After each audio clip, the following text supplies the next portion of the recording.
Hello Kaiju fans, welcome back to the Kaiju World Order. My name is MM, and just a few days after I get done bitching about Super 7 and the blind box figures, they come right back for round 2 and come back hard. For yesterday, they unveiled not 1, not 2, but 3 new Super 7 Ultimate figures. Godzilla 54, MechaGodzilla 74, and Godzilla 74.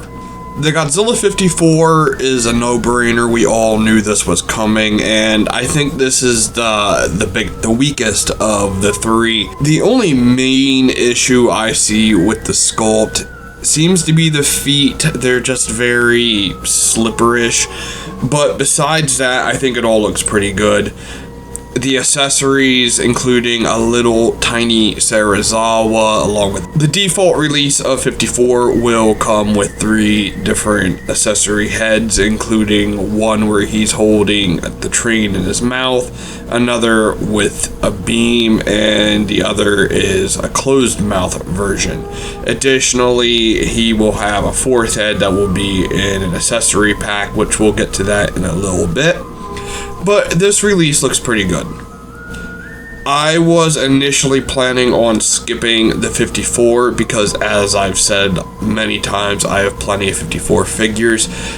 But the addition of some of these accessories, even if it's going to be that tiny, I kind of dig it. I like that accessory idea. They're keeping up with the tiny little accessory humans from MechaGodzilla, including one of the black hole aliens and a ton of accessories. MechaGodzilla is one of those monsters that it's hard to get wrong. The design is very toyetic, and Super 7 knocked this out of the park.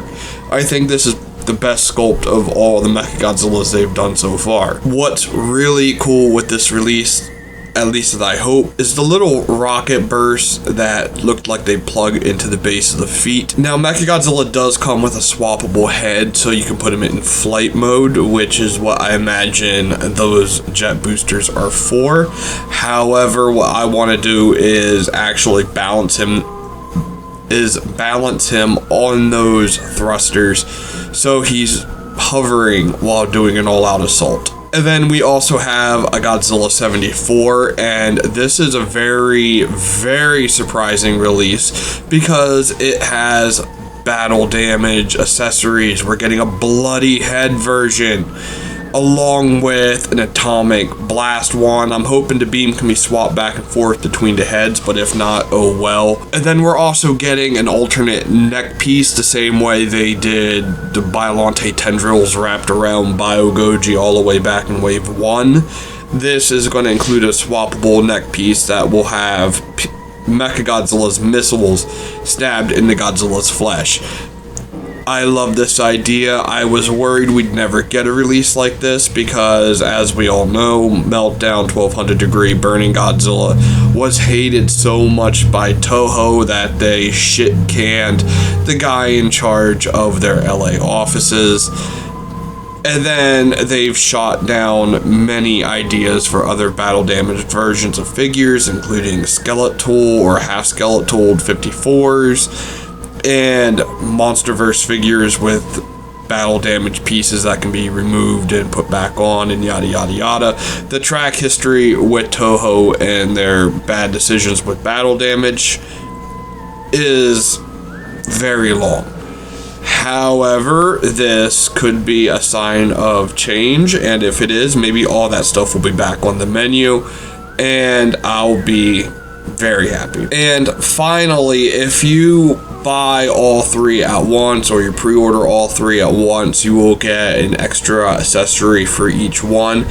Godzilla 54's is just another head where his eyes are looking in a different direction. I feel this one is a little bit wasted, if only because they could have just done a swappable hand and have him holding a jet like in the poster. But hey, whatever, it's just another 54 head. I doubt anybody will use that specific head. The other accessories is a MechaGodzilla head with the space beams being fired from the eyes. This is a great effect. The standard release has his chest beam and finger missiles, and while we haven't seen it yet, it's supposed to have a force field. So this just rounds out the whole thing for an all-out assault display. And then you have a little King Caesar statue that comes with the Godzilla. And yeah, I would rather have had the radio towers myself from the end of Godzilla vs. MechaGodzilla, but if the King Caesar statue is hinting at a King Caesar release possibly in the next wave, all for it. And speaking of the next wave, there's publicity shots for these figures, and they seem to be referencing Mothra vs. Godzilla quite a bit.